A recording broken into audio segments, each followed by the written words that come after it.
Drugs Pogo funded Sara 2022 campaign. Okay? Ito po ay matagal na po nating sinasabi sa inyo na si Sara po ay involved talaga dyan sa Pogo. Sara loves Pogo. Aray ko. Diba? Kaya, sino po ba yung binabanggit? Ito po yun. Sino po ba yung binabanggit? Who funded Sara Duterte campaign? Lee Wen-xiong. Si Lee Wen-xiong po, ayan po ang best friend ni Michael Yang, sabi ni Ramil Madriaga. Ayan po yung binanggit ni Michael Yang. Ayan po. Si Lee Wen-xiong, ang best friend ni Ramil Madriaga, ay ang best friend ni Michael Yang na nasa Parmali. Okay? At hindi lang po ito Parmali. Tandaan nyo po, asawa nito sino? Si Nono Lin. Asawa po nito si Nono Lin na aminado po siya na sila ang humawak ng Pogo. Huwag po kayong malito. Si Nono Lin po ang humawak ng Pogo. Aminado siya dyan. Naging asawa niya. Oh. Yan po ang isa sa mga nagpondo sa campaign ni Sara noong 2022. At binigyan rin po si Sara. Sinabi ko na nga sa inyo nakaraan. Si Sara po, Nolo, sino ang mas magaling pa umuno? Si Isko o Vico Soto? Para sa akin, para sa akin kasi, dati, kay Vico ko. Pero nung nakausap ko si Yorme, personal na, parang magaling sila sa sarili nilang paraan.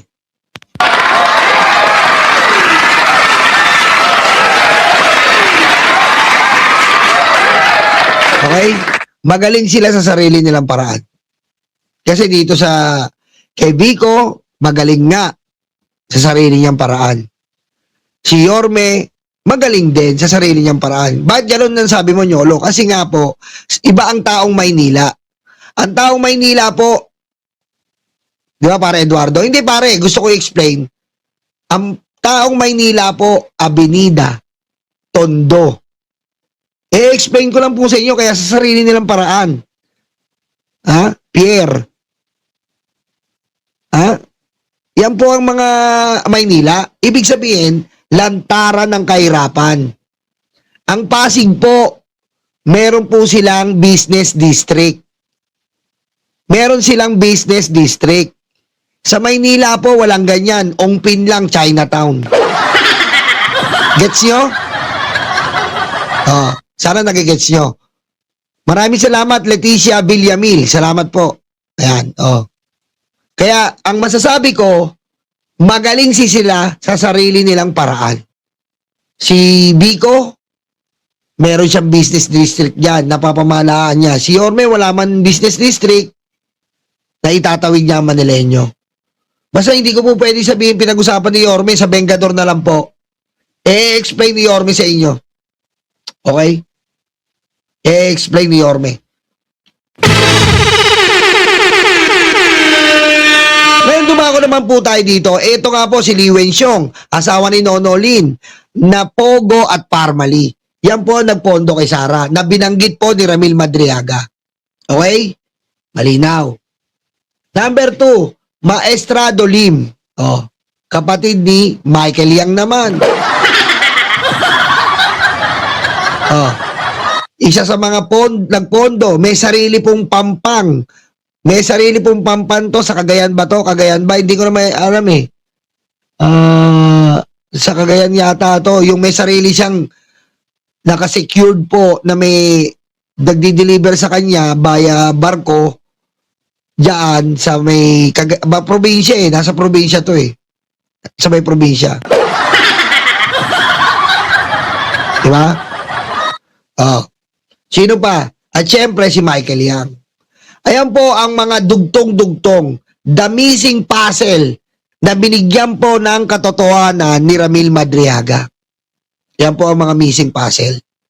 Kaya po naniniwala tayo, si Sara po, matagal na po na nakikinabang sa Pogo. At hindi lang sa Pogo, pati sa drug money, pati sa Parmali. Aray ko. Oh. Ngayon, di ba? Ayan po.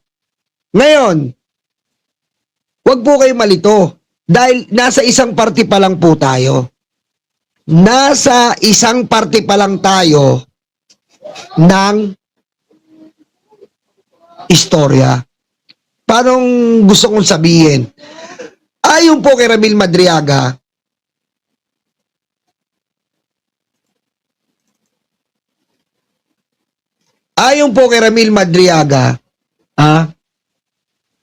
binabatikos nga po itong manager's check, napakabobo. No? Napakabobo talaga ng mga tao na to eh. Diba? Ayon po kay Ramil Madriaga, nag-open po siya ng account at hindi niya po alam yung account na yon at pumapasok lang po ito nang pumapasok bilang dummy account. Ganyan po ang mga Duterte. Ang mga Duterte po ay sadyang ganyan.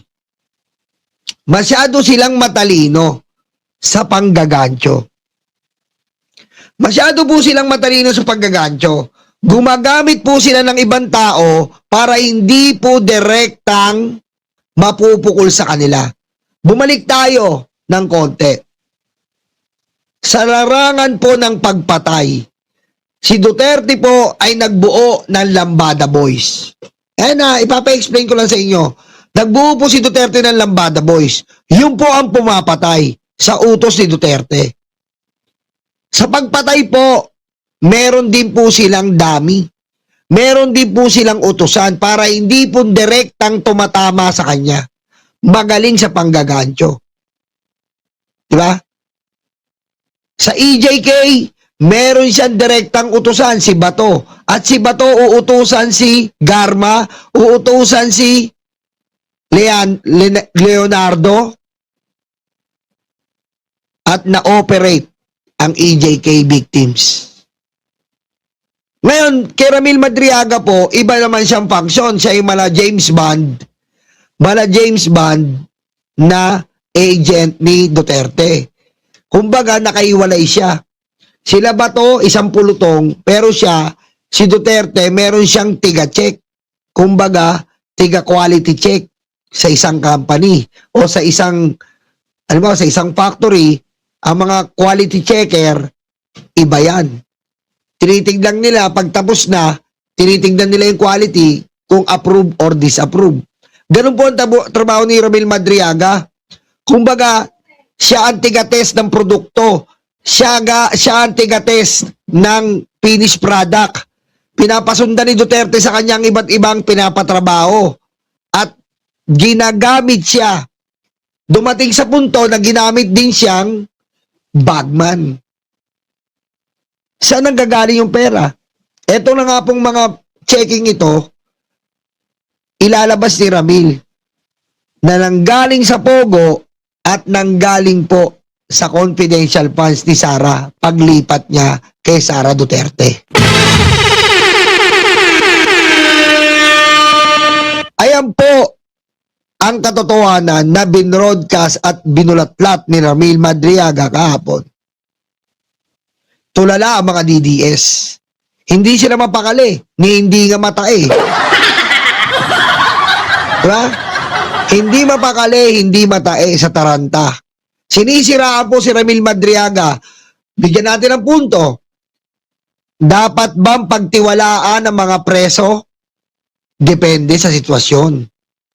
Kung yung preso ngayon, kung yung presong pong yon ay involved sa malaking kriminalidad at nais niya mag-confess, wala pong pinagbabawal sa batas yan. Wala pong pinagbabawal sa batas yan, tandaan nyo. Marami ng kaso sa Supreme Court, marami ng kaso sa buong mundo, involved ang mga ex-convict. Dahil minsan, halimbawa, ano ba magandang example? Kay Pablo Escobar, yung kanang kamay niya po ang naglaglag kay Pablo Escobar. Tandaan niyo po. Yan po. Pinaniwalaan. Kaya nga napatay si Pablo Escobar eh. Kaya hindi po natin pwedeng i-justify na hindi tayo pwedeng maniwala sa mga ex-convict.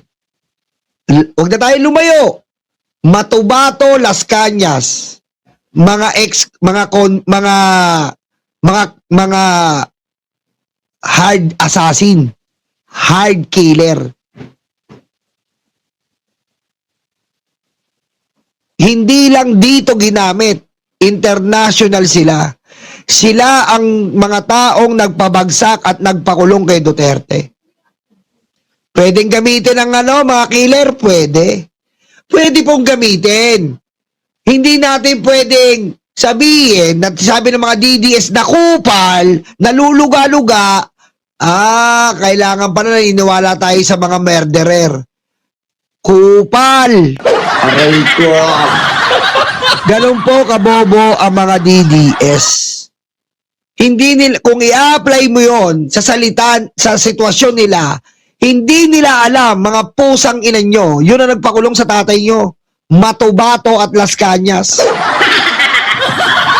Kundi ba naman kayo mga inutil? Ha? Si Matubato, murderer. Si Las Cañas, murderer. Anong ginawa nila ng mga murderer? Pinakulong ang demonyo.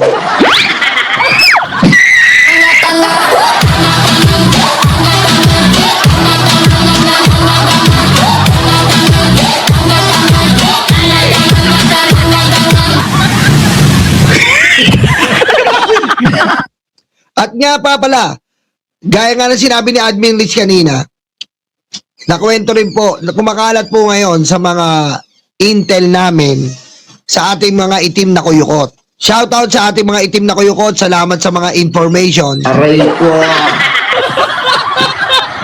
Kumakalat po dito po sa ating sinasabi po ng ating mga itim na kuyukot na natataranta raw po diyan sa Davao. Natataranta raw po, lalong-lalo na po doon kina pastor. Natataranta po. Meron pong busy, nagulat po ang ating mga itim na kuyukot. Busy daw kila pastor ngayon. May palabas-labas ayon sa ating itim na kuyukot. Para daw po may naghahakot. Para daw po may naghahakot na. Aray ko. Natatandaan niyo po ba yung balita nung nakaraan na ang sina pastor ay iimbestigahan? Natatandaan niyo yung balitang yon? Ngayon, nagugulat po ang ating mga itim na kuyukot. Di umano ay naghahakot. May mga malalaking sasakyan na labas-masok daw po. Tandaan po natin. Tandaan po natin. Anong sabi ni General Torre? Merong isang kwarto na pauling-uling papasukin nila. Pero nung sinabi niya yon, lumabas si Kibuloy. Aray ko. Diba? Nung papasukin niya yon, lumabas si Kibuloy. Ano kaya meron sa maiwagang kwarto na yon, sabi ng ating itim na kuyukot? Yung kwarto na yon, ano kaya meron doon?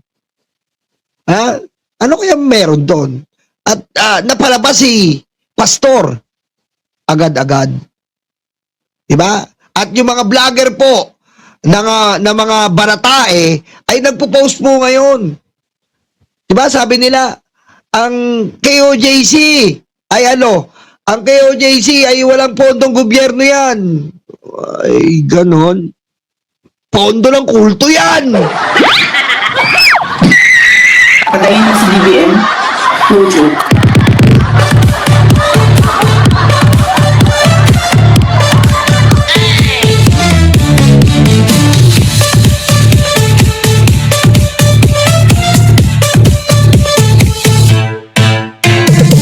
At ayan nga po, tandaan nyo po, ang religion ay walang tax. ang religion po walang tax. At pag walang tax, alam na. Aray ko. Ang religion po, hindi madidetect kung ano man.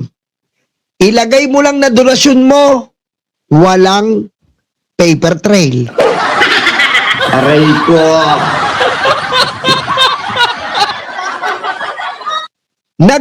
If ever, sabi ng ating itim na kuyukot, halimbawa po, itago natin sa pangalang Rodi. Si Rodi, nag-donate kay Menor. Halimbawa, si Rodi. Si Rodi, nag-donate kay Menor ng 1 bilyon. Madidetect mo, hindi? Hindi. Aray ko. Si Rodi, nagpatago ng ginto kay minor de edad. Madidetect mo, hindi? Hindi. Aray ko. Diba? Kaya tong si Rodi, patago ng patago kay minor de edad. Si minor de edad, nilagay ito sa napaka-importanteng kwarto. Aray ko.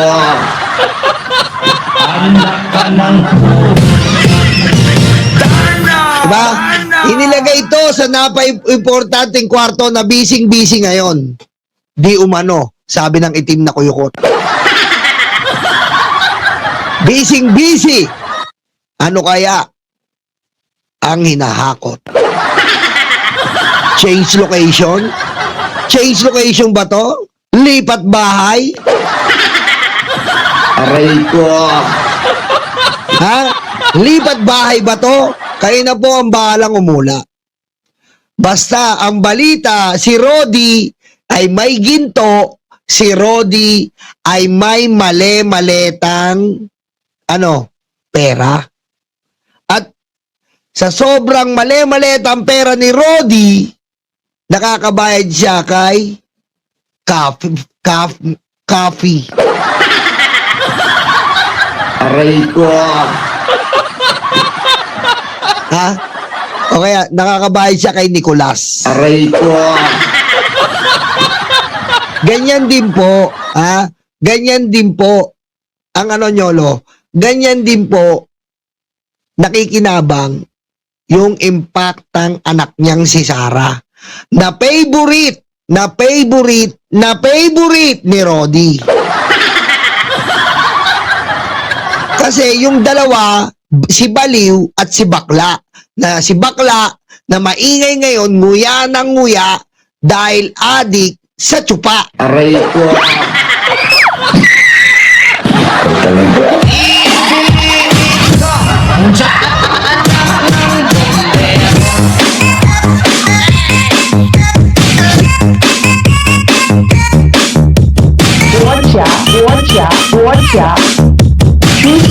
Xi Jinping